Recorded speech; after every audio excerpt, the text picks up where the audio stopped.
请转了法轮，教导我们如何了生活，使离苦得乐，速证无生。The Sangha with great virtue, our compassion, for the sake of this assembly and all living beings, please grant the wonderful Dharma will to teach us how to live suffering and attain bliss and apprehend and quickly realize non-birth. Namo tassa bhagavato arahato samma sambuddhassa. Namo tassa bhagavato arahato samma sambuddhassa. Homage to the blessed, noble, and perfectly enlightened one. Homage to the blessed, noble, and perfectly enlightened one. Namo sadanto suchedoye olahudi sammya samputoshe. Namo sadanto suchedoye alahadi samya sambuddhase. 无上甚深微妙法，百千万劫难遭遇。我今见闻得受持，愿解如来真实义。Supreme and wondrous Dharma, subtle and profound, rarely is encountered even in billions of eons. But now we see and hear it and accept it reverently. May we truly understand the Buddha's actual meaning. 师父上人，各位师兄大家，阿弥陀佛, Venerable Master, Dharma friends, welcome to our Sutra lecture today. My name is Heng. Today is Sunday, June 11th here in the Gold Coast of Queensland. It is Saturday, June 10th back in California. Glad that you're with us. Looking forward to investigating another piece of the Entering the Dharma Realm chapter 39 of the Flower Garland Sutra. We're moving through our text to get to the arrival of Manjushri Bodhisattva and Sudana, his disciple who goes on a pilgrimage. That's coming up. We're not there yet, so we have to make progress through our chapter. And today we hear from Samantabhadra Bodhisattva. I get the honor of chanting Samantabhadra's verses from a piece of the sutra that many people don't know as well. We know the next chapter following, chapter 40, which is the Samantabhadra's practices and vows. But here he is he's talking to the Buddha. So it's a kind of a rare, special thing. Today, the program, I'm going to share three texts central to Chan Buddhism that don't get enough attention. They're rarely heard. One is our sutra, especially chapter 39 is the longest chapter, and it's kind of ambitious to start out with it, but we've got a wind in our sails and we're moving along. Second is the Song of Enlightenment. Master Yongjia is completed in its English translation for singable, for singers to sing. I'm going to do a special piece of that since now it's available in English. And then we're going to stop just a little early to save enough time in the program to share with you the story from Master Xuanzang's biography. Today will be storytelling. This is a true account of another pilgrim, a heroic monk from our tradition, from the Chinese Mahayana, who should be celebrated worldwide as one of these great superheroes on two legs. One of the main reasons why we don't know more about him is because his name is so hard to pronounce. People can't say Xuanzang. It's the Xu, it's an X, and then an umlaut, Xu Yuan, and then the Zang is just not in English syllables. So Xuanzang, people know him as Tripitaka, because he's also the hero of a novel that was written about the real Master Xuanzang, written in the Ming Dynasty about the monk in the Tang Dynasty. And that is called Journey to the West, or The Monkey King. The Monkey King, Sun Wukong, volunteered to, in the novel, support Master Xuanzang's journey to the West. So he's that guy, and his story is celebrated, but we're going to dig into his actual biography and take a piece of it, because it's thrilling. I mean, it's just exciting, and I want to share and get people interested in it.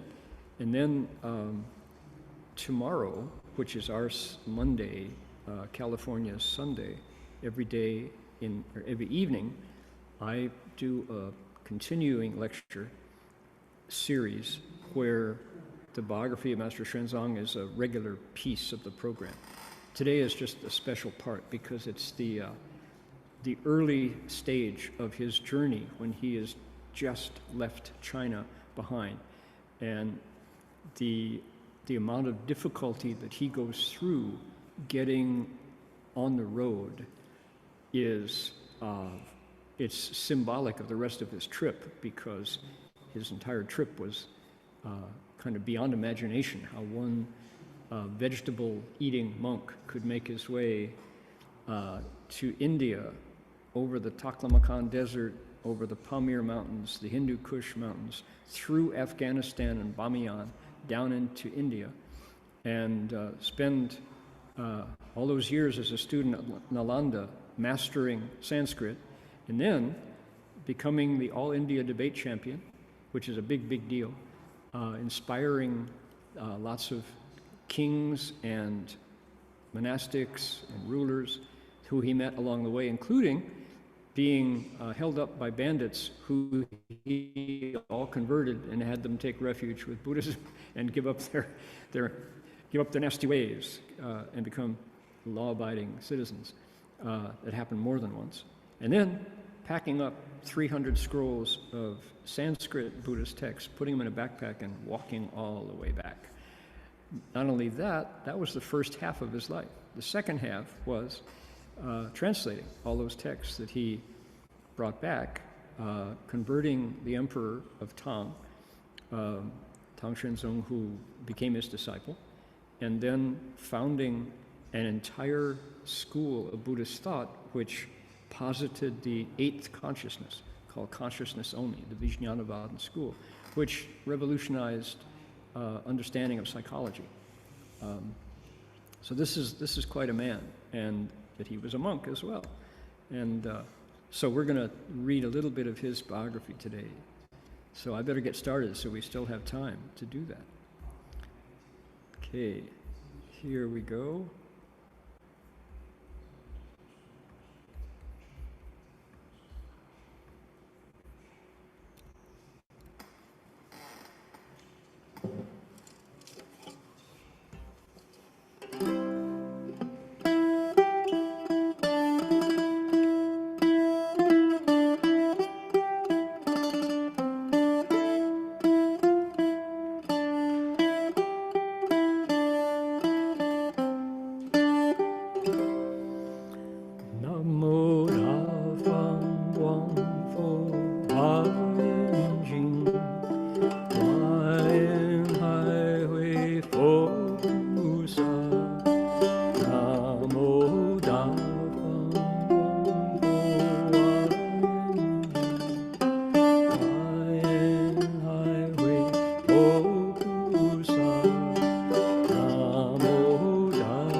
more time.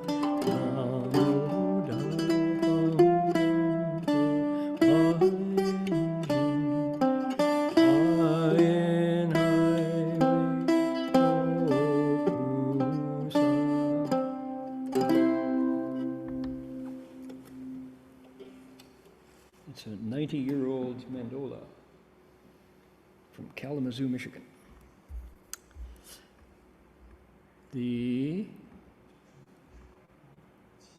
Humbumeri people of the Ugambi language group practice spiritual connections to land and all creation in this location for tens of thousands of years. Today we acknowledge them as traditional custodians and original storytellers of these lands. We offer our respect to their elders past, present, and emerging, and to all First Nations people whose sovereignty was never ceded. Humbumeri人在他们祖先的土地上修炼着他们与土地和万物的精神联系已有数万年。今天我们承认他们是这个土地的传统监护人和原始讲故事的人，并且向他们过去、现在和新兴的长老们表示敬意，以及主权从未破格，让所有的第一民族人民们表示敬意。It's important that we do that. That is a very wholesome practice. Bell sound wide resounds throughout 100 million worlds. The Buddha's law is heard and spread all throughout the triple world. The wondrous sounds that everywhere fill the Dharma realm with peace. May those who hear it gain the strength to follow in faith the Buddha's path. 众生传3000界内，佛法扬万亿国中，共训其法界和平，利益报贪偶后德。Indeed it does. Here's our text. Samantabhadra has, last week he talked about 10 Dharma phrases that expand to ineffably many Dharma phrases. Their number equal to dust particles in Buddha kshetras, the states of wisdom of thus come ones.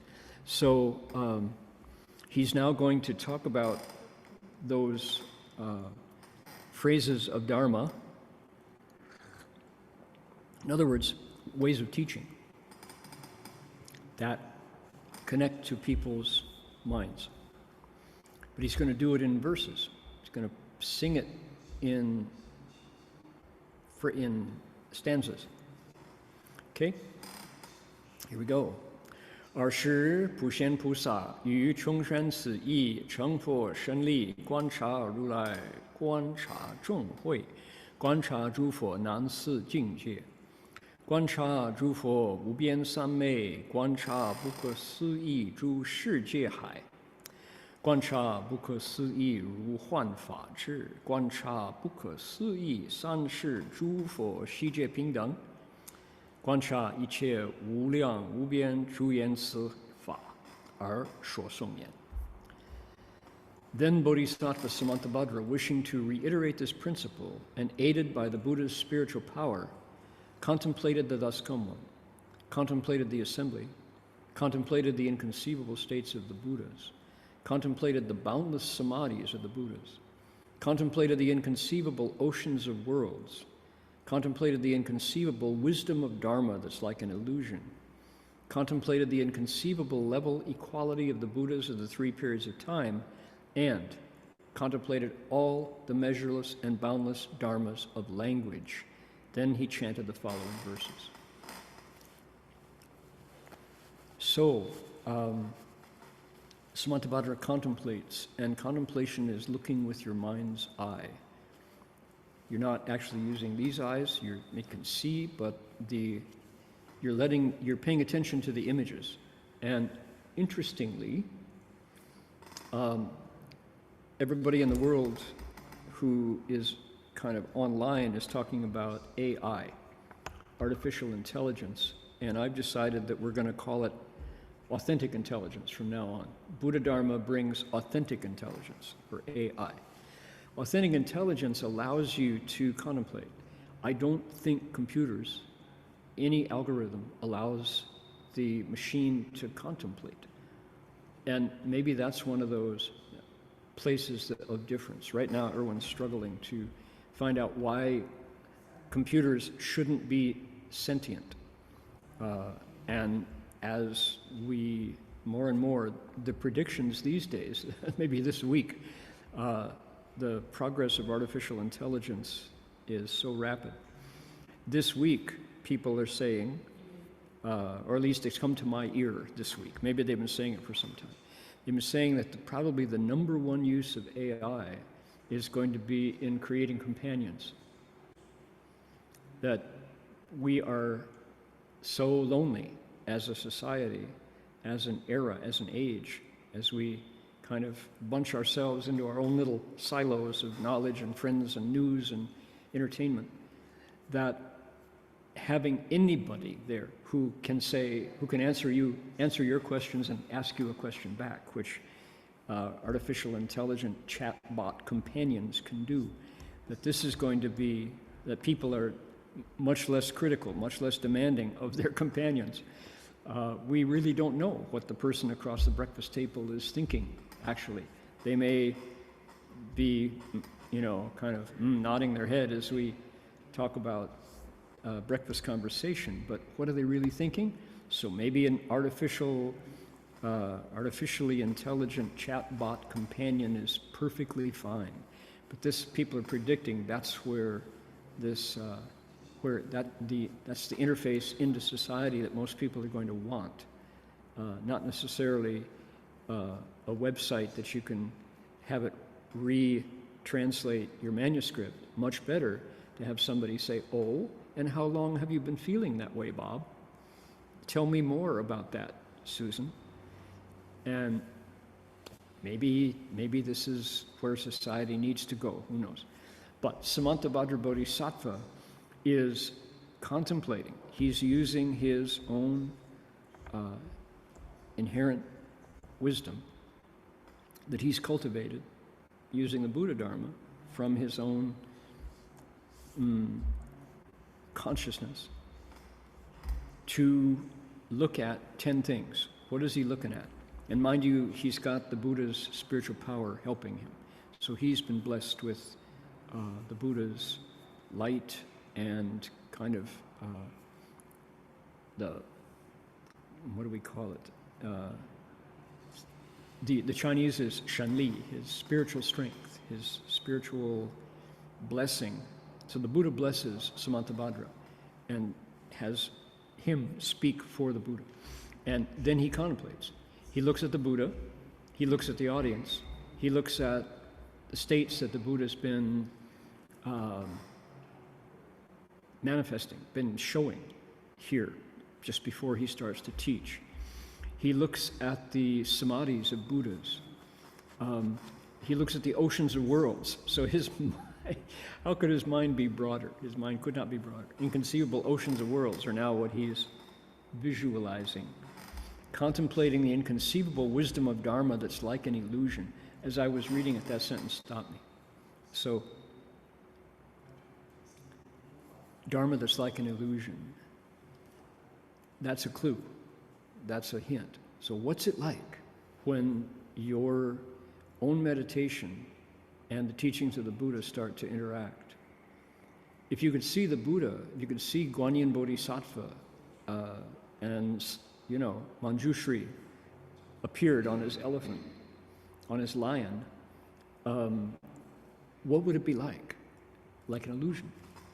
So what's an illusion? Illusions are things that magicians can conjure.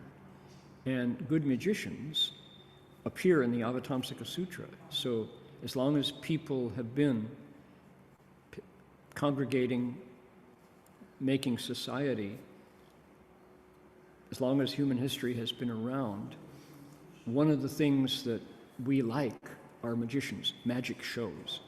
And everything from, pulling a coin out of your nephew's ear. Favorite Uncle Tom can reach up to your ear and pull out a coin, you know, or rabbits out of hats, or sawing your pretty assistant in half and having it be real, and yet, lo and behold, she's not dead. There's all of this traditional magic, which is very, very much alive in the world. There's online, there are many, many, many, many Facebook magic groups, many, many online trainings where you can learn how to do specific tricks and pay for them and train and practice. So magic is been in every culture, every age. Magic has been something that people love. Certain individuals say, I'm going to do a card trick. Okay, pick a card, any card, right? And the magic happens, and we're like, gee, that's amazing. How did you do that? And if you've ever been in the company of somebody who does personal magic, you're right, not on stage, but in a circle, there's a whole new group of magicians who prefer to do their magic around a table with 4 or 5 people, because the feedback is immediate, and it's a wow factor. Wow, you know, how did you do that? That's amazing. Well, the answer is hard work, good instruction, and lots of practice, and talent. You have to have talent as well. But the result is illusions, and the illusion that something is the case, but the magician, with his skill or her skill, makes it different. That's, our eyes and our ears go, hey, wait a minute, how did you do that, right? So if that is how the Dharma appears, this is a clue. So if we are expecting, question, what's it like when you see the Buddha?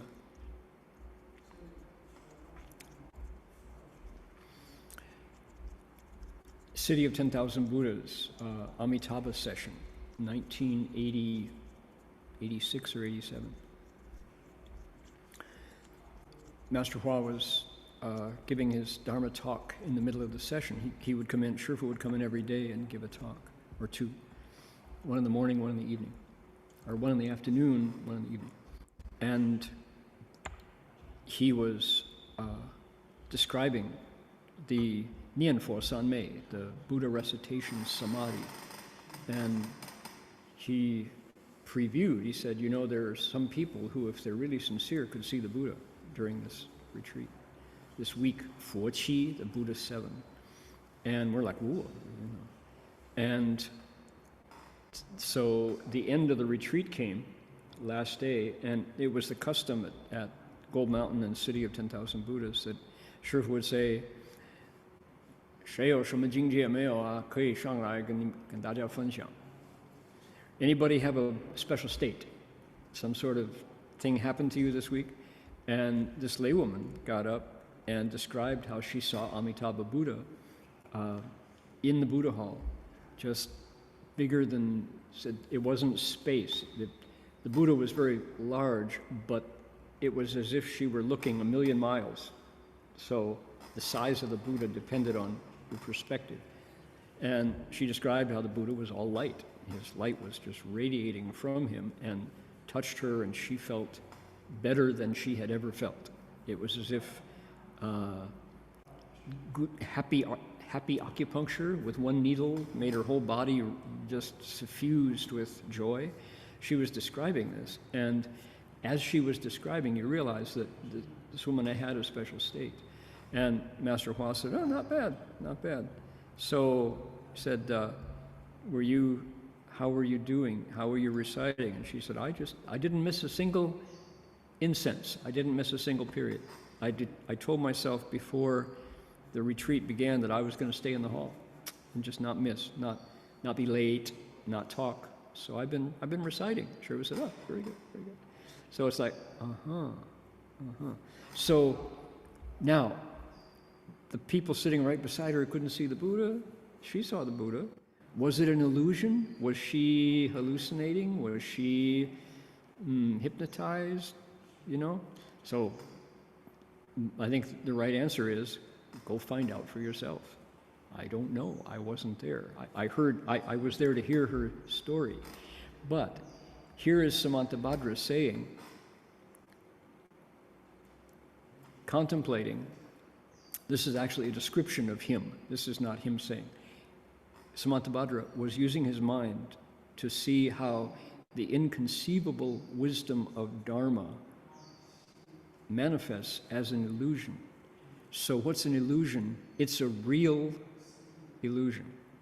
It's a real conjuring. When the magician turns the card over and lo and behold, it's the number that you told him, but you have no way to know it. That really happened, but it's a trick. So it's like, right away, it asks you, what is reality? How much of our reality, our state right now, is a trick? And the answer is no trick, it's a tool. We never, it's a deathless line, a wonderful, this is a bon mot, right? This is a perfect saying. On the pilgrimage that I took, we were in Vandenberg Village, the ICBM base that protects Los Angeles. This is in Central California, Vandenberg Air Force Base. And outside, we were bowing beside it, and there was a body shop. And our Plymouth, our station wagon that we lived in at night, had blown a wheel bearing. And it was a 1957 car, and this is 1979. So already it was not quite a classic. Have to be 50 years to be a classic, but it was close to being a classic. And so we found this old body shop that a highway patrolman had told us to go look for. I think it was Bob's Auto Repair again, you know. So Bob's Auto Repair, and we went in. He said, "Oh, look at that! I ain't seen one of them for a long time." He says, "Boy, look at that! Hey, it's in good shape too. You keeping it running?" "Yes, sir, we are." He said, "Oh, what's your problem?" "Oh, I got a wheel bearing." He said, "Oh, you know, son of a gun." He said, "I think those took a special tool, and there it is on the wall."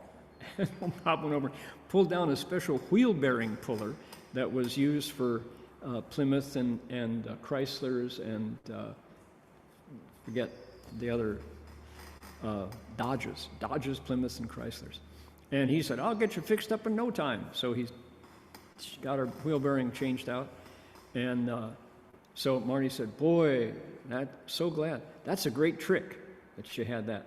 The man said, "No, sir." He said, "That's not a trick. That's a tool. You have the tool, you don't need a trick." He said. We're like, "Oh." Who was this wheel-pulling car repairman, you know? So, illusions are, to the perceiver, to you who's watching, they're real. And yet, if you try to grab it, science can't explain it. Why is it gone? Hey, it wasn't there, but I saw it. You know, how could the magician come up with, how could he know that I had in my hand the Queen of Diamonds? How could he know that? And he did. And yet, from the magician's point of view, he trained. It was hard work that allowed him to project that experience onto my awareness. So when the Buddha appears to us, when the Dharma manifests, from our point of view, is it real? Yep. Is it an illusion? Yep. And it's a result of your cultivation of the Dharma and the reality that what we're seeing right this minute is a very thin layer. So, to ask another question, where is Mount Sumeru? Mount Sumeru, according to Shumishan, there's a king of the polar mountain of our world, has never gone anywhere. It's never missing, but find any non-cultivating human being who can see it.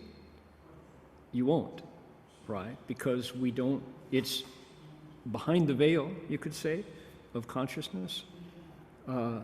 This is key to the whole idea that when we're awake, all of the Dharma realm has always been there.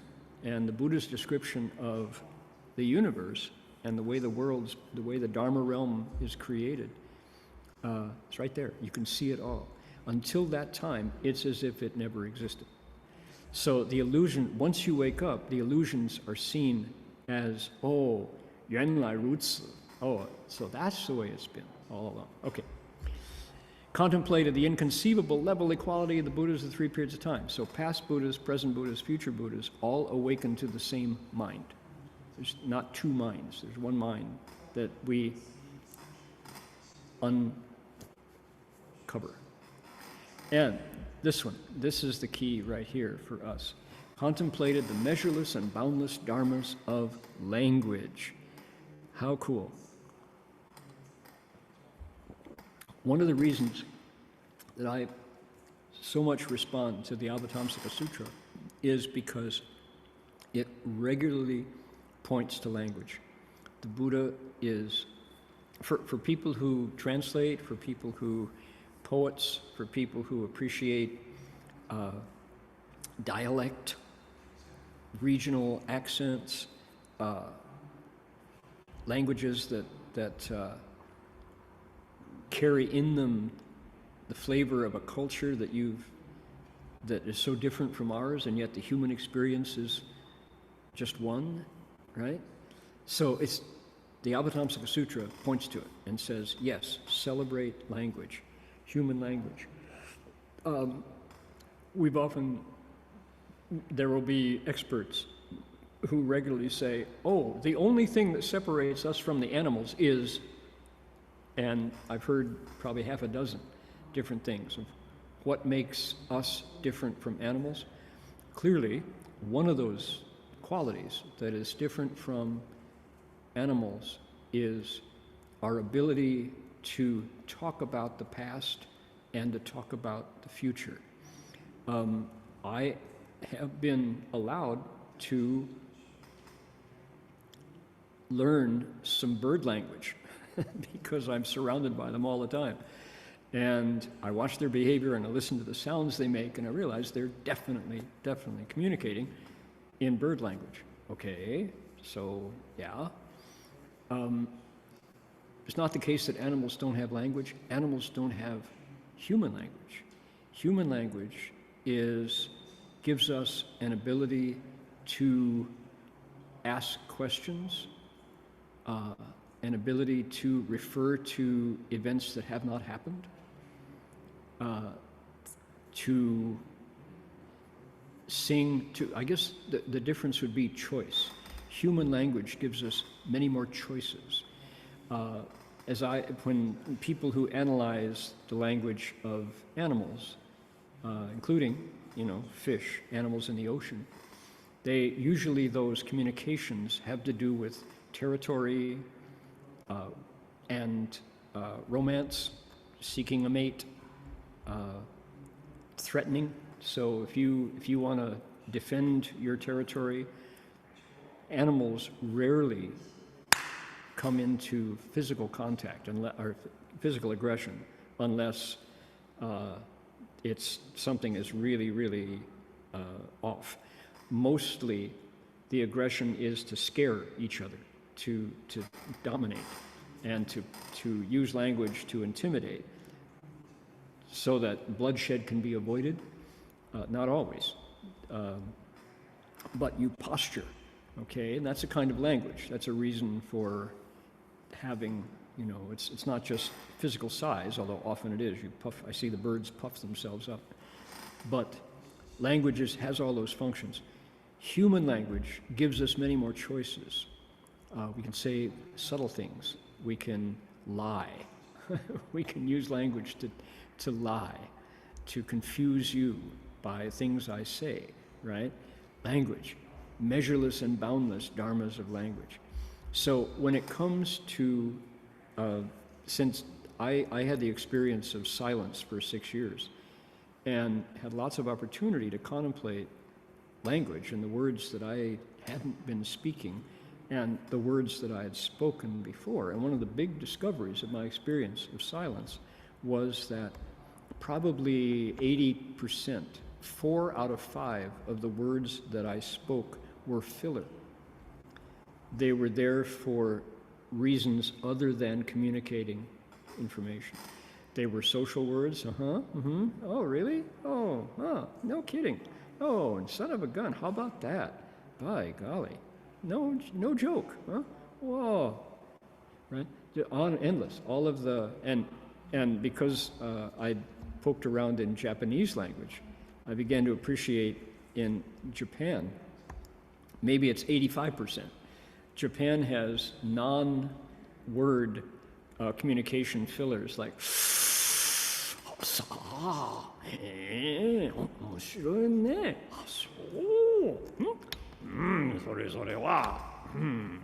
on and on, and just, so what is it for? It's used as social solvent, social lubricant. It gets you through situations to stay related, so you don't have to say the things you're really thinking.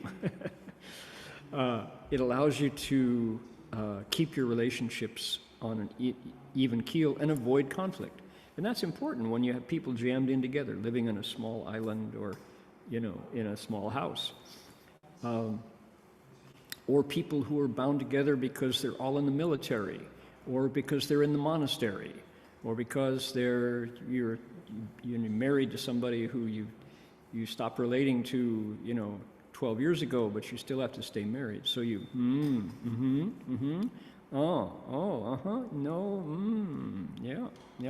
yep, right? So language. Probably 80% of the words that I spoke didn't need to be spoken. And many of them, I would have been better off if I hadn't spoken them, the words that I did speak. So the question arises, what is the value of language? Measureless and boundless dharmas of language. Look at this. So the Avatamsaka Sutra celebrates language. And at one point, I did a survey of the words that I had spoken. And what I came up with was, the question I asked was, why speak? What's the point? Why put words into space? And humor came up on top. Humor was to be able to make other people laugh is magical. Laughter is really magic when it's genuine. And the things that touch people's funny bones are surprising. But if you can do it, if you can hit that so that if there's tension and you can say one thing and everybody laughs, magic has happened. You've diffused anger, you've linked people, you've released tension and stress, right? That's magic. But to my mind, in my list that I wrote, the number one use of language is to help people wake up. If you can speak in a way that unlocks someone else's wisdom, you have given them a priceless gift.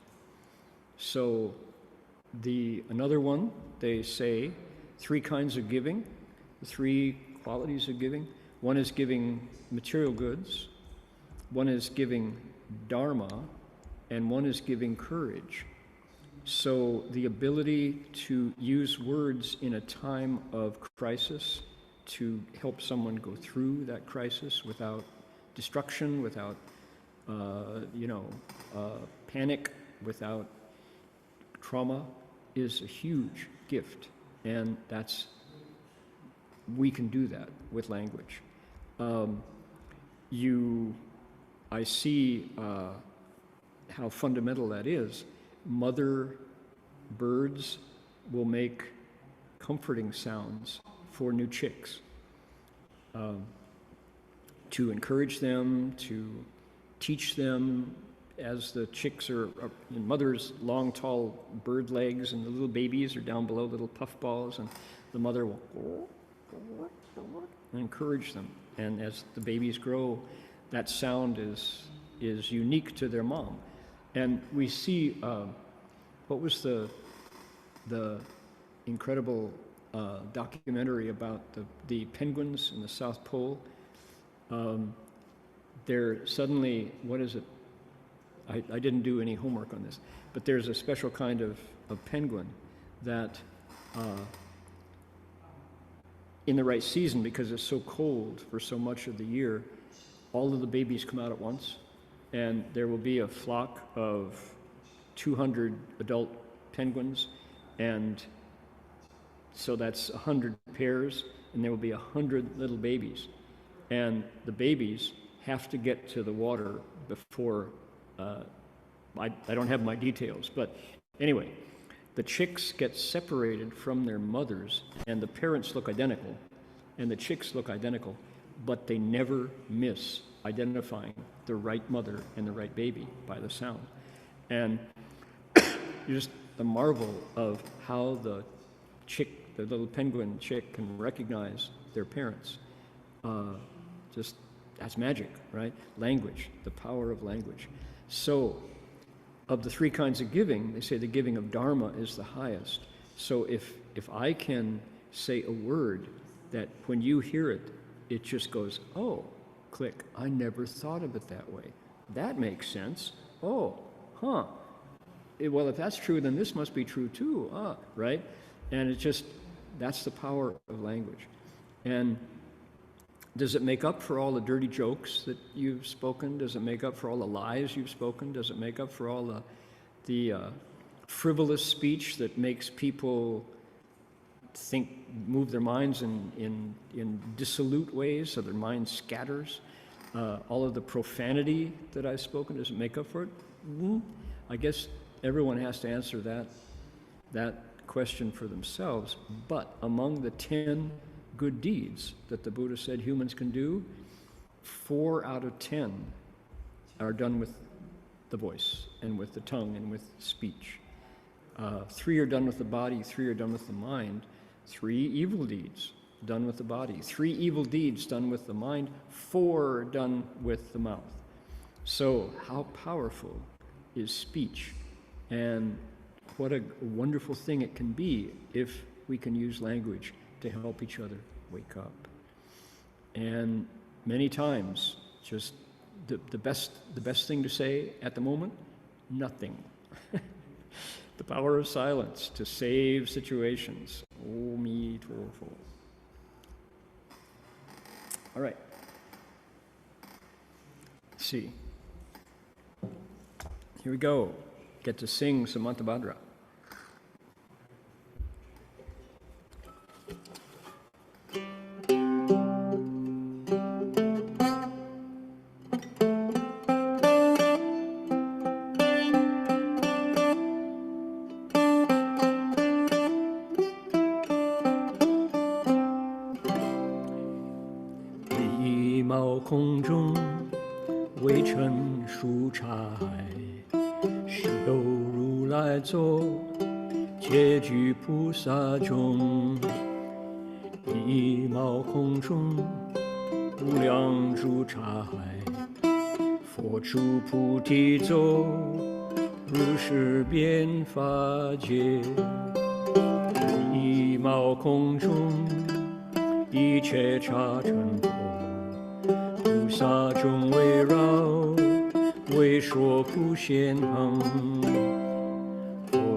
于大恩海，诸佛境界地，了达普贤恒，出生诸佛法，具佛功德海，光显神通时。And finally, 善运等成熟，充遍一切刹，无余甘露法，临终诸佛道。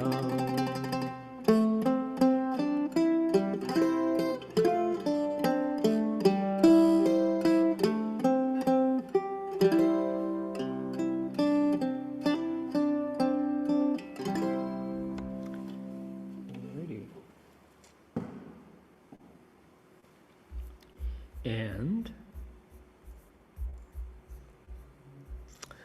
in every single skin pore are kshetra oceans, as many as dust particles. Within each sits a Tathagata, replete with this bodhisattva assembly.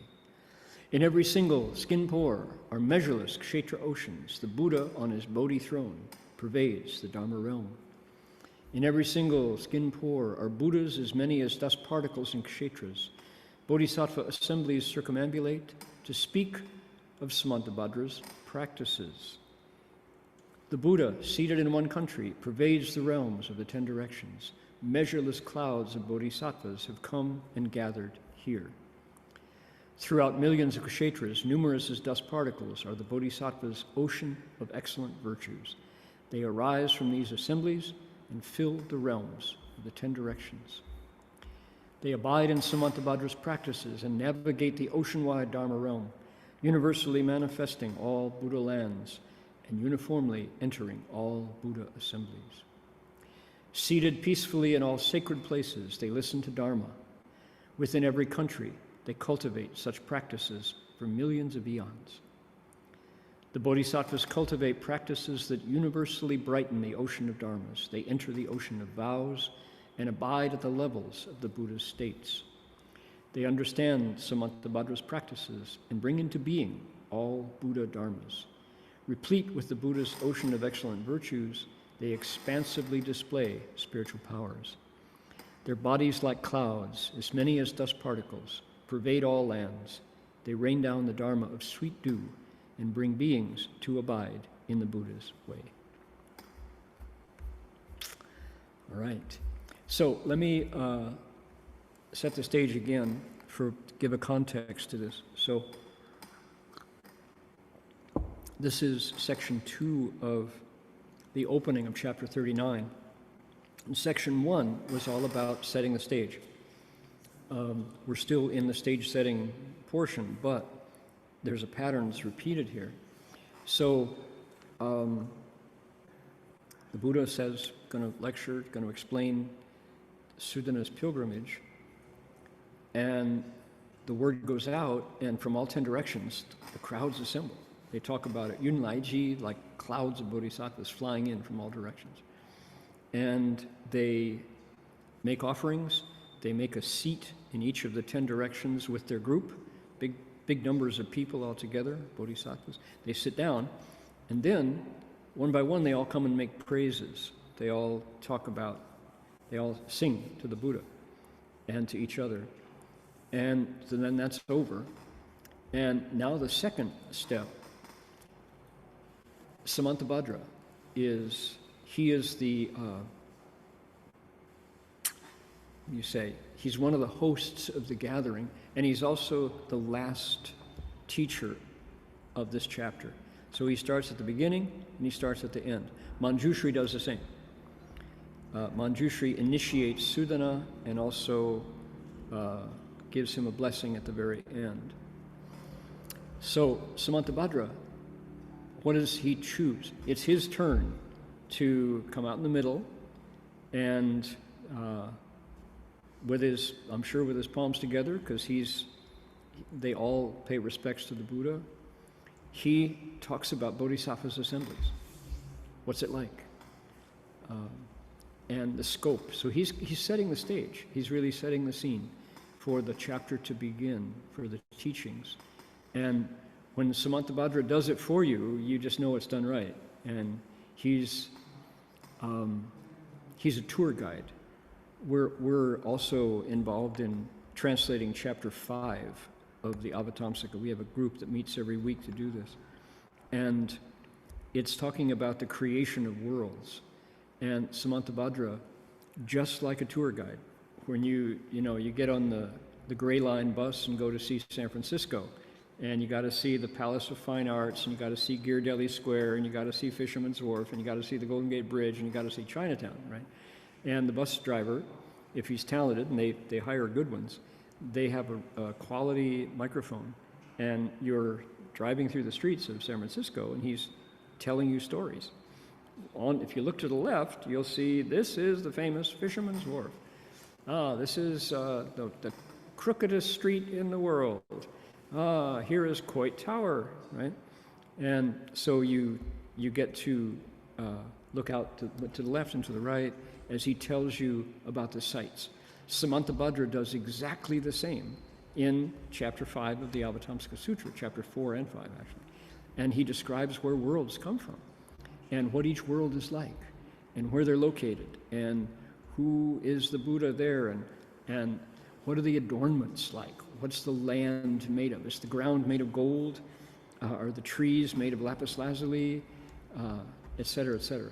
So here he is in our chapter here, giving us the drone's, we think of drones now if we want to see landscape, the drone's eye view of the beauties of this scene before the Buddha speaks Dharma. First thing, 1, 2, 3. The first three of the 10 verses talk about skin pores. Okay, why? Small is the answer. In the smallest of places, the Buddha always uses natural reference. And everybody has skin covering their bodies. And depending on how your skin is stretched over your body, you have skin pores. And whenever they want to illustrate like a nasty virus, you get an animation of the skin pore being blown up so you can see the virus in there and your immune system attacking the virus, right? So skin pores, we don't ordinarily, I guess if you are obsessed with teenagers hate pimples, right? So we're in there with the pores on our nose trying to get the oils organized rightly. Taking milk out of the diet will help. Removing diet will very quickly clean up bad complexion. Never mind. So in a single skin pore, the Samantabhadra is saying, in the tiniest of places, there are Buddha land oceans, as many as dust particles. Whoa, that's a lot of oceans. The biggest thing, oceans of lands, entire countries, in number like oceans, in the tiniest of places.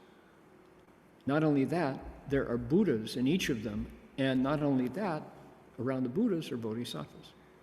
So it's like, whoa, stop. Hold on. Really? Yep. This is the Avatamsaka Sutra. Samantabhadra is describing what he sees. This is not fantasy, although it can seem illusory because your individual cultivation determines how clearly you see this. But it's really there. And so he says, right, there's a Buddha and bodhisattvas in the skin pores, each one. In every single skin pore, yi mao kong zhong, yi mao kong zhong, right? There are, what is a Kshetra ocean? A land, Buddha lands, so numerous that it looks like an ocean. So oceans are the biggest thing on our planet Earth. Those are filled with Buddha lands. And the Buddha sitting on the throne in each and every one of those Buddha lands, filling up the world in each and every hair pore, that Buddha pervades the Dharma realm. So not only are the biggest things and the smallest things, but each of the individual items in each of the biggest things fills the Dharma realm. So you've got a cubed function, right? This is, not only is this big in the small without any obstruction, but it's not static, it's dynamic. So the Buddha sitting on the Dharma throne there, on his Bodhi, an awakened throne, his body fills the Dharma realm. So there's a breathing aspect to what Samantabhadra is describing here. So these exponents exponentially growing and moving. So the big and the small, and yet the big has something tiny in each one of the bigs that is big in itself. Okay. In every single skin pore, in the smallest, there are Buddhas as many as particles of dust in a Buddha land. How many particles of dust in a Buddha land? We went over this last week, and you could count them. You'd need a pretty big calculator. But we could ask ChatGPT, how many dust particles are there in a kshetra? Furthermore, in that place with Buddhas in every single skin pore, there are bodhisattvas circling around the Buddha. And what are the bodhisattvas doing? Samantabhadra says they're talking about Samantabhadra's practices. Okay.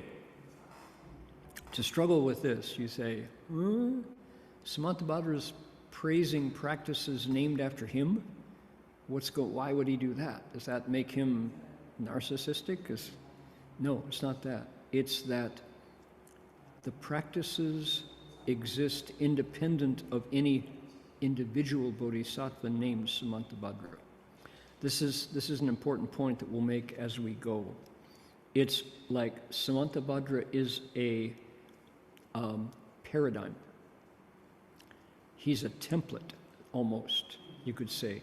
It's kind of like saying the chairman of the Joint Chiefs of Staff. In the U.S., the top soldier is the chairman of the Joint Chiefs of Staff. The Marines have a chief of staff. The Army has a chief of staff. The Navy and the Air Force and the Coast Guard have chiefs of staff. But there is a chairman of the Joint Chiefs of Staff who is higher than all of them. And he's appointed by the president. And that's a role. It's a job. But the chairman of the Joint Chiefs of Staff has functions he has to fulfill. He has to do certain things. He meets his counterpart from other nations. He makes the final decision before war takes place. When peace descends, returns, the chairman is in there he's in the room when every military decision has to be made. Likewise, the practices of Samantabhadra create the role of Samantabhadra. So, who is Samantabhadra Bodhisattva? He is a human being, a person who cultivated those practices and was transformed from ordinary Joe Q public into Samantabhadra, or Jane Q public, right? So, that's interesting. It's once we engage in bowing to the Buddha, praising the Thus Come One,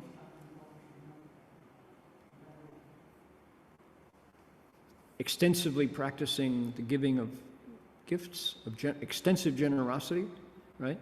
Repenting, renewing oneself after karmic mistakes, rejoicing in others' merit, asking the Buddha to turn the Dharma wheel, asking the Buddha to stay in the world and not enter nirvana, cultivating the practices the Buddhas teach, according with beings' minds to teach, and then transferring merit universally. Those are the very practices that these bodhisattvas are praising as they circle around Buddhas in numbers, Buddhas in lands numbering dust particles in a Buddha land.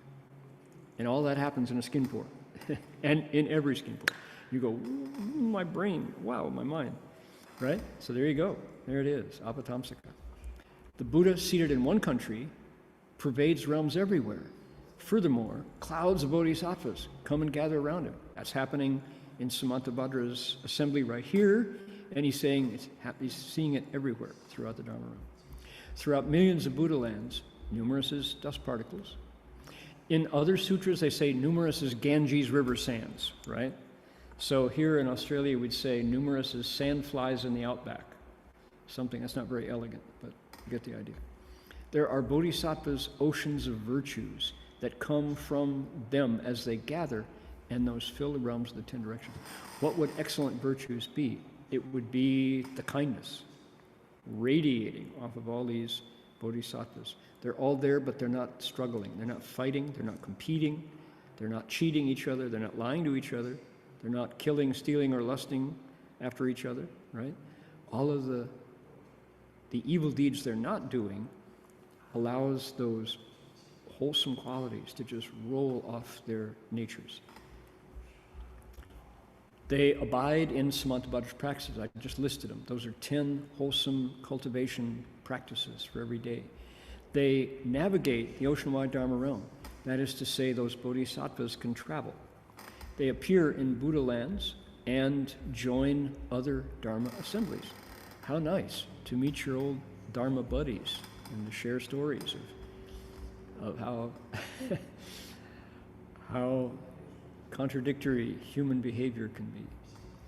They sit in sacred places and listen to the Dharma in every country and do that for a long time. Good stuff. Can you think of anything better to do with your life? They probably bring gifts when they come, drink very good coffee, and please each other with music. The bodhisattvas cultivate practices that brighten the ocean of Dharma because it's happy to to end your suffering. It's happy to understand why things are the way they are. They enter the ocean of vows. They live at the level of the Buddha's states. That's key. Look at that one. They abide at the levels of Buddha's states. They're not Buddhas yet. They can use those states to teach. They understand Samantabhadra's praxis. They bring into being the Buddha Dharma, replete with excellent virtues, expansively display spiritual powers, because spiritual powers help them teach. These excellent virtues, the Gongde Hai, Ju for Gongde Hai, replete with the Buddha's ocean of merit and virtue. So, excellent virtues appear when we remove the things that cover our nature. When we stop using profanity and use our language to enhance others' well-being, that's a virtue that appears. And the covering goes away, and language starts to mean. Simple words go home in our ears. And even saying thank you can just make someone stay if it's said with the full sincerity of your heart. Right? Their bodies, like clouds, as many as dust particles, pervade all lands. They rain the Dharma of sweet dew. Okay, there's a phrase. That is Dharma code. Rain down the Dharma of sweet dew. How does it go? Pu yu gan lu fa, right? That's the Dharma of sweet dew. And bring beings to abide in the Buddha's way. What could the Dharma of sweet dew be? Kind words in the midst of an argument. Or just refusing to respond with fire when somebody's trying to press your button. Right? Patience. That's sweet dew. Saying to somebody, I forgive you. I'm not going to carry it on. You don't have to worry about me coming for you in the dark to get even. Right? Just say, nah, it's totally pointless. That's not what we're here to do. Right? Rain the Dharma of sweet dew. How wonderful. Bring beings to abide in the Buddha's way. So there we are. That's Samantabhadra's verses. Very cool. This set of 10. It's kind of like he's setting the stage. He's standing or kneeling right in the middle. Probably he's Samantabhadra, so he can probably sit and chant with his palms together. So he's in this assembly talking to bodhisattvas who have just arrived about assemblies like this one everywhere, with bodhisattvas arriving. But he's giving you the benefit of his vision, right? this bodhisattva sees long and far. So, all right, let me set the stage for what's next, and then we're going to move on here. Coming up next, the Buddha wants to give a samadhi to everybody, the charging lion samadhi. And so a light comes forth from between his eyebrows. Whoa. I put together, no, not that one. I'm going to put that one down. There we go. This one, right there. Okay. The Avatamsaka Sutra is explained in 9 different assemblies. It takes 9 gatherings to tell the whole story, and seven places, but 9 assemblies. In each assembly, the Buddha releases light from a different part of his body. Isn't that weird? Yep, that's weird. And that's what the Buddha can do. And each place in his body, starting with, in the beginning, from his teeth and from between his eyebrows, but then starting from the bottom going up. The second assembly, light from the wheel marks on the soles of his feet. Okay. Next, light from his toes. Yep. Next, light from the heels of his feet. So the Buddha's feet are places where he's helping teach. Now, to make sense of this, clearly he has total control of his body. He can manifest multiple bodies, infinite numbers of bodies. So to be able to direct all of his chi and his purified energy to different parts of his body and then send it out to announce that he's going to speak, Buddhas can do that. Next, we move up. Light from the wheels at his knees. Next, light from the hair curl mark between his brows. Light from between his eyes and from his mouth. In the 8th assembly, he doesn't release light. That's the leaving the world, Li Shi Jianpi. And then now, the last one, we're in number 9, light from the white hair mark between his eyes. So that's a little bit of very interesting and unusual Buddha Dharma lore. So there are Dharma speakers, including Master Chongguan, the Avatamsaka Bodhisattva, who assign meanings to each of those places where the Buddha releases light. So next week, although next week I need to tell everybody that I will be not giving next week's lecture, I will be traveling.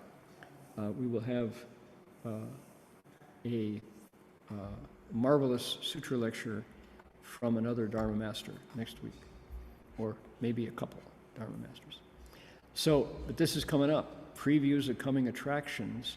The light comes out from the Buddha's eyebrow, between his eyebrows, and the light has a name, and it teaches samadhis. So that's what we're going to discover next week. How about that? There's all kinds of phenomenology, amazing truths and facts, lore about the Buddha's Dharma assemblies. I got something to share here. I said three things today that are rarely celebrated simply because they haven't been translated much. People don't know they're there. I'm going to start right here. This is Song of Enlightenment, a wonderful passage here. And it goes, I'll do the Chinese. 正法类即法故，不自允许洒甘露. It's not the Buddha's words. I don't put my palms together. 龙象错他人无边，三生无性皆心无，雪山非你更无杂，春处醍醐我常拿. Okay, and now it begins. 一心圆通一切心，一法遍含一切法，一月普现一切水，一切水月一月舍。诸佛法身如我心，我心同共如来合。一地具足一切地，非思非心非心也。贪知圆常八万门，刹那灭却三七劫。一切数据非数据，于我灵教合教舍。So these are kind of linked, and it's funny because it appears halfway through the Song of Enlightenment, and yet, if you had to say what was the core of the Song of Enlightenment, maybe it's these verses. And you could stop there, or you could add the next two. And I'm going to add the next two. 不可会，不可占，体若虚空无涯安。不离当去常湛然，密集之君不可见。去不得，舍不得，不可得中之莫得。莫是说，说是莫。大师们开悟用塞，有人问我解宗，报道摩诃般若利。This is fascinating stuff, because this is Buddhist literature that very few people know, or if they know it, they relegate it to poetry, and it's not. This is Dharma teaching from the Chan school, not the Avatamsaka. This is the Chan school. And he's, Master Yongjia takes no prisoners, right? He's saying, wake up.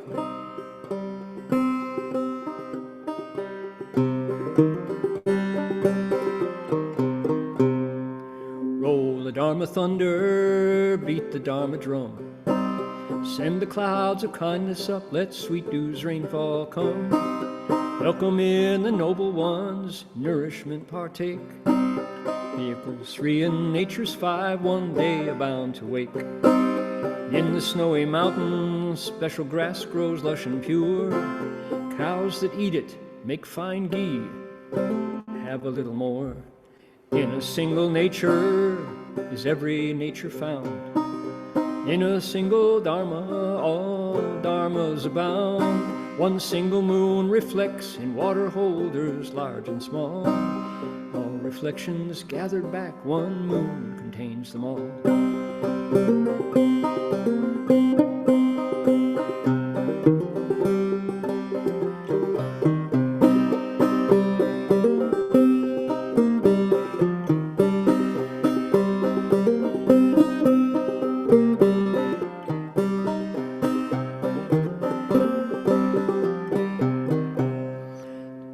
Dharma body with my nature does entwine.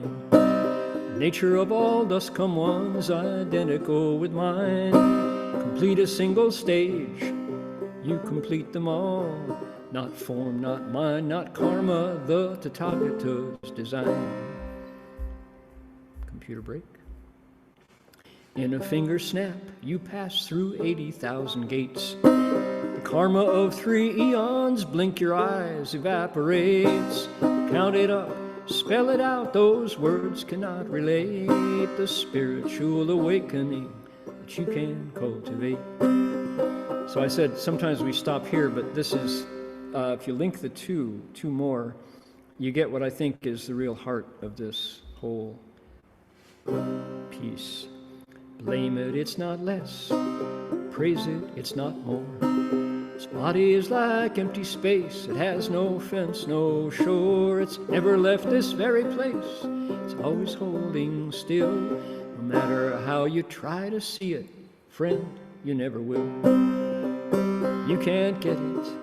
You can't let it go. Since there's nothing there to get, why do you chase it so?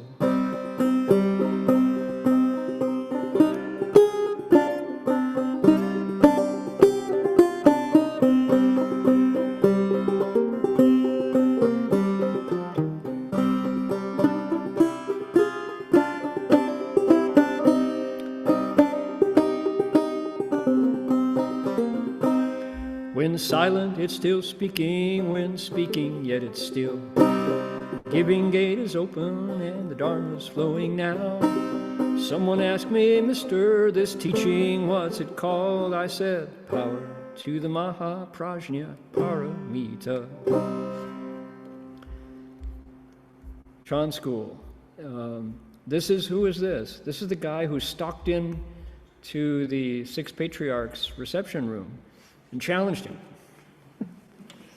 Right? Stomped his staff and said, I don't have time to mess around. Sixth patriarch took him on in a debate that has echoed down through the centuries. And so yeah, this is pretty special Dharma literature that is in the Chinese Mahayana tradition, and people don't know. They think he's a scholar, or at least in their translation they portray it that way. And I think if you sing it, it gets another whole quality. Okay, now I promised storytelling time, and here we go. This is, now I'm depending on the skill of my translating team. We have the varsity team. Cliff is here for Chinese, and I think it's either Gohong or Gomai for Vietnamese. So I'm just going to put the English up, and but I plan not to read it, but to retell it at the same time. You all can read it yourself. I'll make it nice and big here. And the translators, we're going to give the translators a little challenge here. So here's our monk. He has become famous in the areas of Sichuan and back home in Chang'an and the areas in between, because he is a prodigy. He's a young man, a young monk, just out of his 20s, just in his 20s. And yet his ability to lecture on texts and to teach Dharma is unsurpassed. The old monks who have been struggling along all listen to him and say, he's the one, he's God, this is the one. The future of the Dharma rests on him, they're saying. And so he is frustrated because the teachings that he has to talk about are incomplete, and in some cases just don't connect at all. The quality of the Dharma books that he has, he recognizes is insufficient. So he decides, look at the line there, I am going to seek the Dharma, he says. His mother, when the master was born, his mother had a dream. She saw him dressed in white heading west. So she said, where do you want to go? He said, I'm going to seek the Dharma. So a prophecy from his mother's memory of her child being born. That's key. Now, a dream. In the 8th month of 629, the year 629, the beginning of the Tang Dynasty, the very beginning, he was about to go on his journey, and he prayed for a good sign. So he wants, this is interesting, that clearly he, in Chinese culture, there's room for good signs, auspicious portents, right? So he dreamed Mount Sumeru, beautiful, made of 4 precious things, standing in the middle of an ocean, a vast ocean. He wanted to climb to the top, but guess what? Waves on the ocean, no boat, no raft. What do? He said, I don't care. I'm going to go into the ocean. From the water, stone lotus flowers came up from the waves beneath his feet. He stepped out on one, and it caught his foot. He turned back to look, and as soon as his foot lifted off the last one, it sank back in the water. He traveled this way across the ocean on stone lotuses till he got to the bottom of the mountain. But tall, called Miao Gao Shan, wonderfully tall mountain. Couldn't climb it, it's slippery. So trying to climb up by jumping, and a whirlwind comes up and carries him to the top of the mountain. He looks around, he sees everything is clear, no obstacles, nothing blocking his sight. He woke up from the dream, very happy. Okay, 26 years old. Okay, so he sets out to Qinzhou, which is far, far northwest China. And he stays for a night. He meets a traveler from Lanzhou, which is further out towards the west. And they went to Lanzhou together. And they met a man who said, oh, okay, I've got, let's see, I'm going to travel out. I have to send some horses out. So he stayed for a month, waiting for the opportunity to travel with this guy who knows the road. And while he's there, he explains Mahaparinirvana Sutra, Mahayana Samparigraha Sutra, Shastra, and the Mahaprajna Paramita. So everybody there, oh, the monk is in town, let's ask him to speak Dharma.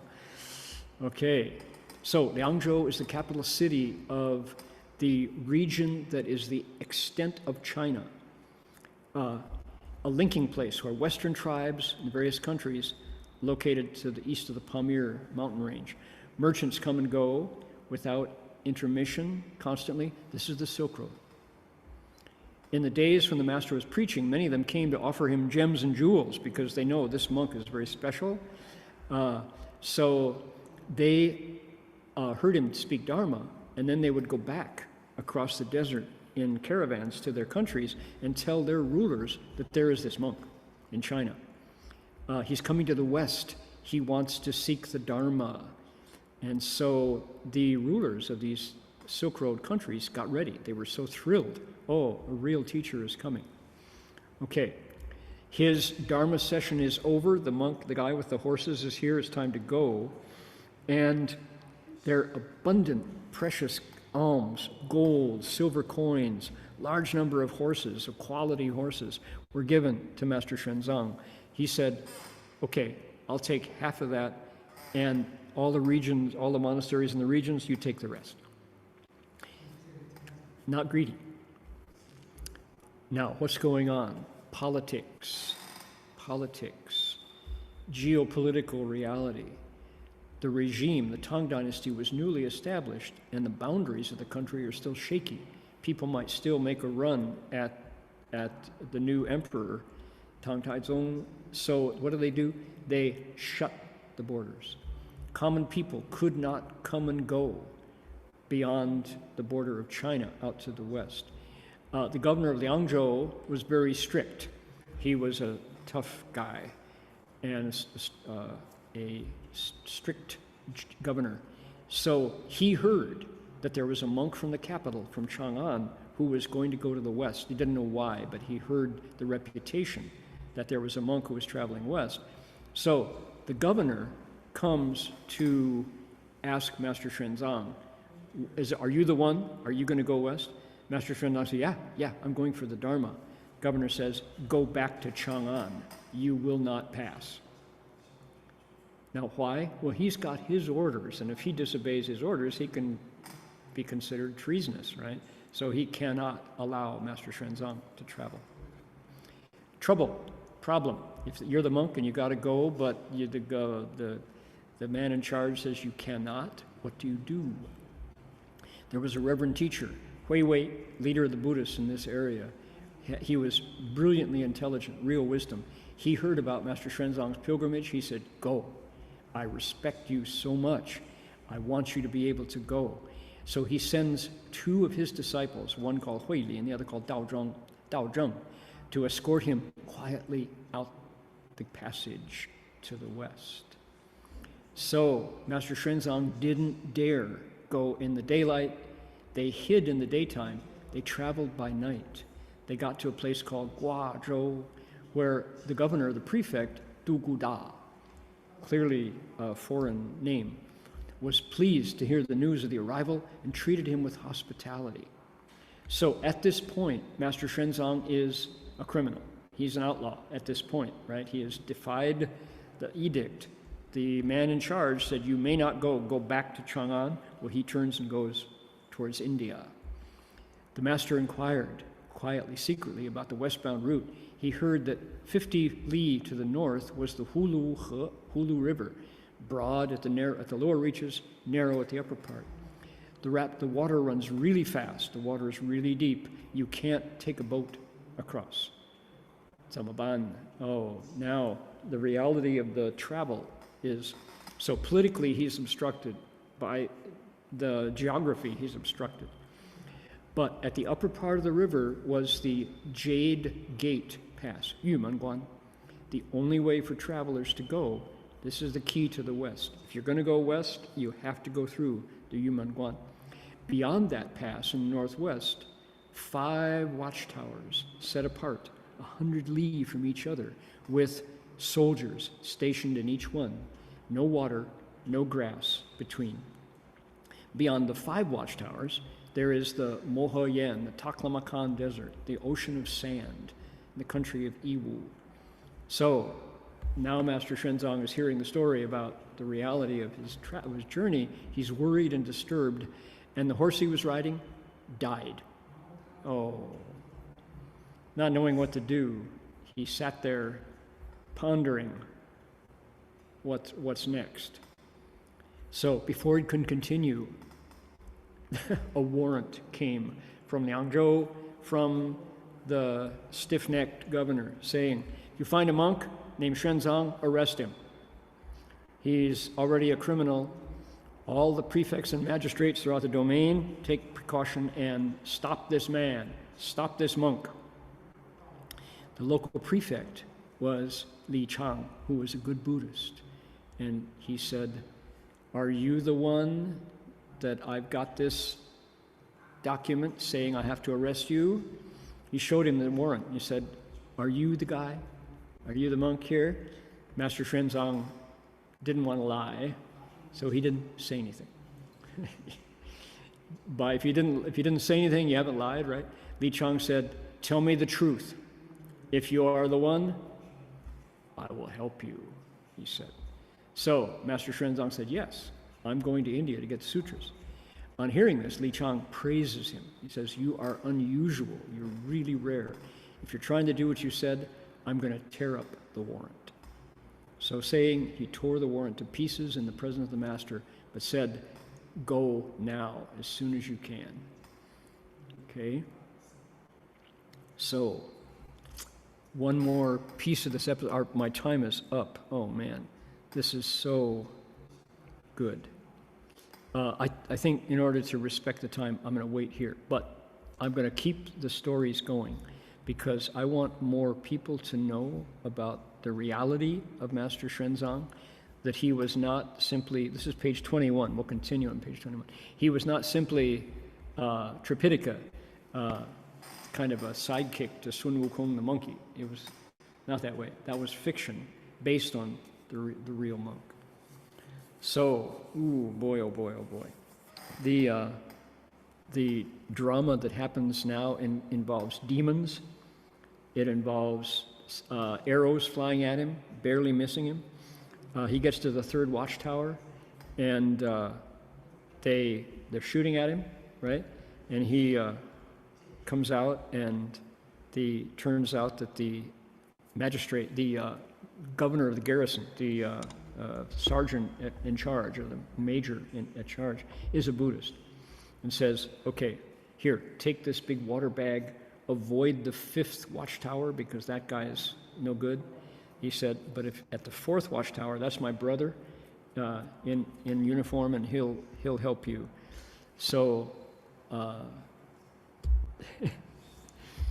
fills up his big water bag after the last tower, drops it on the sand, and all the water runs out. And ahead of him is no oasis. So he meets someone who teaches him the Heart Sutra, the Prajnaparamita Heart Sutra, and as these demonic illusions are running towards him with their swords and their spears shouting, he recites Gate Gate Paragate Parasamgate Bodhisvaha. They disappear. And so forth. Great, great stories.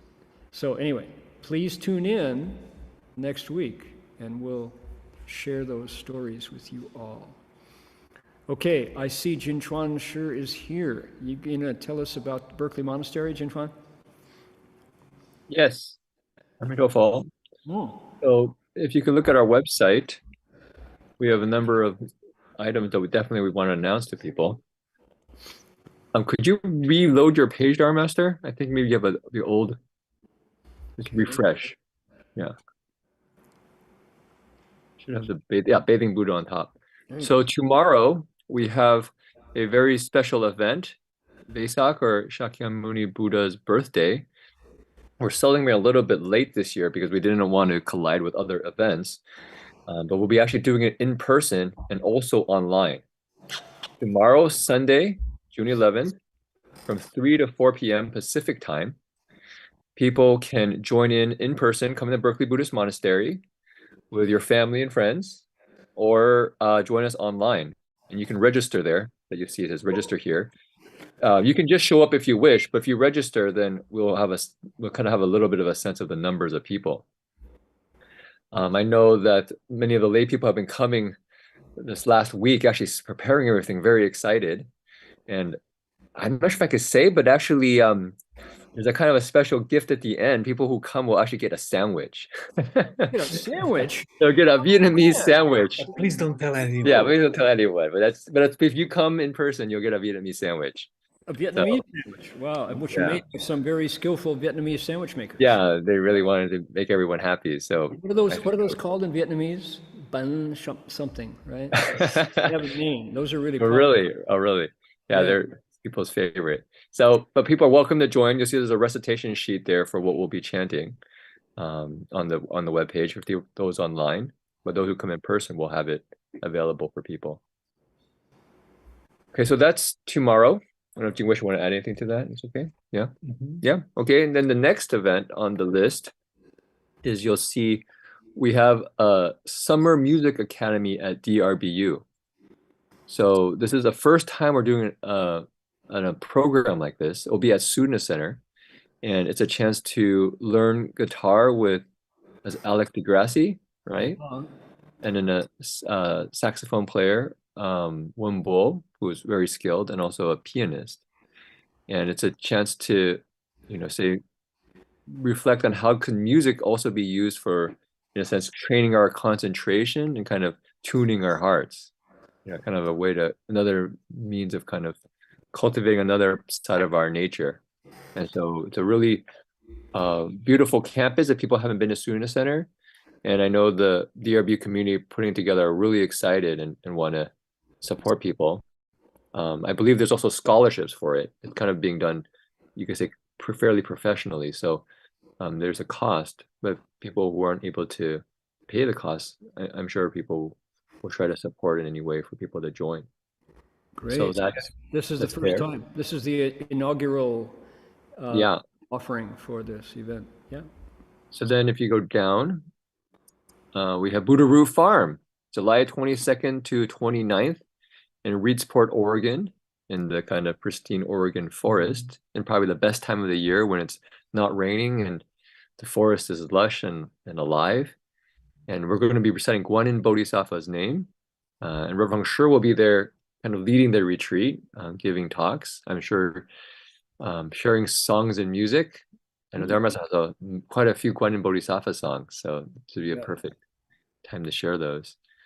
And so people, please, if you're interested in joining in, this is the time to do it.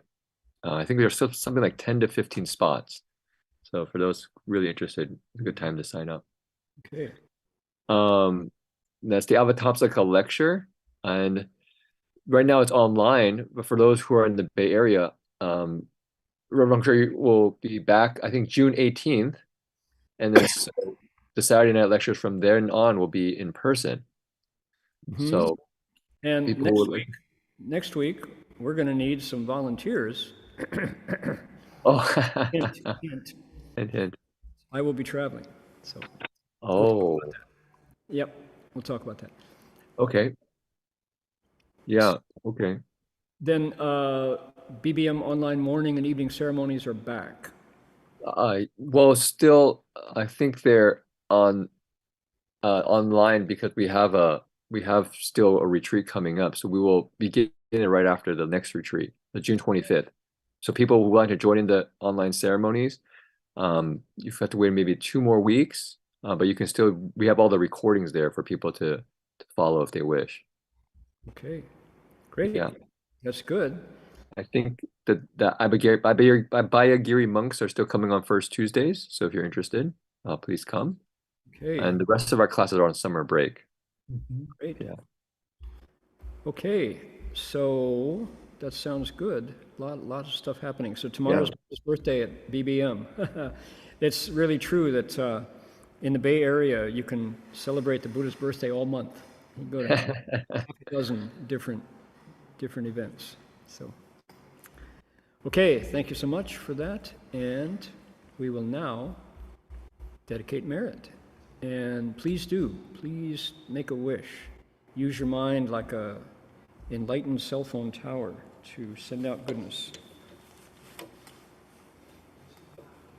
Speak to the soul of the American voting public because it's currently diseased.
We can do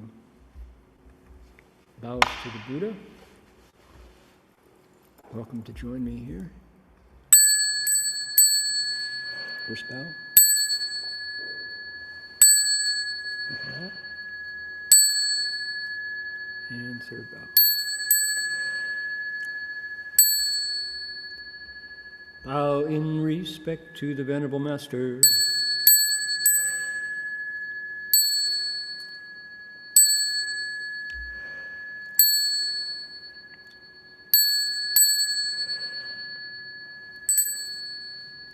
And I'm also, one of my merit dedications goes to all the kind-hearted volunteers who have been putting so much effort into putting these lectures online.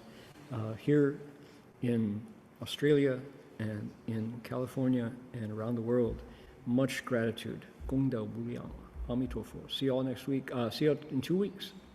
Bye now. There will be a lecture next week. It won't be me.